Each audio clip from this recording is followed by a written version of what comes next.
অন্তর্বর্তীকালীন সরকারের যুব ও ক্রীড়া উপদেষ্টার দায়িত্ব পেয়েছেন বৈষম্যবিরোধী ছাত্র আন্দোলনের সমন্বয়ক আসিফ মাহমুদ ভূঁইয়া। ১৯৯৮ সালের ১৪ জুলাই কুমিল্লার মুরাদনগর উপজেলায় জন্মগ্রহণ করেন এই আসিফ, যে ঢাকা বিশ্ববিদ্যালয়ের ছাত্র ছিলেন, যে ঢাকা বিশ্ববিদ্যালয়ের ভাষা বিভাগের ছাত্র। ২০১৭-১৮ শিক্ষাবর্ষে ভর্তি হন। বৈষম্যবিরোধী ছাত্র আন্দোলনের হয়ে শেখ হাসিনার সরকার পতনে গুরুত্বপূর্ণ ভূমিকা পালন করেন।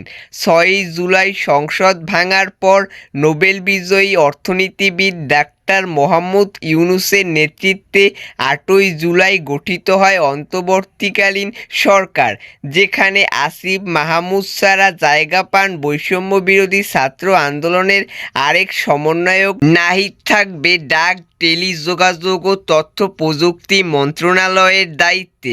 এছাড়া উপদেষ্টা মণ্ডলীর মধ্যে সালেউদ্দিন আহমেদ অর্থ ও পরিকল্পনা মন্ত্রণালয়ে, ডাক্তার আসিফ নজরুল আইন, বিচার ও সংসদ বিষয়ক মন্ত্রণালয়, আদিলুর রহমান খান শিল্প মন্ত্রণালয়ে, হাসান আরিফ স্থানীয় সরকার পরিকল্পনা ও সমবায় মন্ত্রণালয়, মোহাম্মদ তৌহিদ হোসেন পররাষ্ট্র মন্ত্রণালয়ে, সাইদা রিজওয়ানা হাসান পরিবেশ বন ও জলবায়ু বিষয়ক মন্ত্রণালয়, শারমিন এস মুর্শিদ সমাজ কল্যাণ মন্ত্রণালয়ে, brigadier general doctor M Sakhawat Hossain স্বরাষ্ট্র মন্ত্রণালয়, ডাক্তার আফম খালিদ হোসেন ধর্ম মন্ত্রণালয়, ফরিদা আক্তার মৎস্য ও প্রাণী সম্পদ মন্ত্রণালয় এবং নূরজাহান বেগম স্বাস্থ্য ও পরিবার কল্যাণ মন্ত্রণালয়ের উপদেষ্টা হিসেবে দায়িত্ব পেয়েছেন।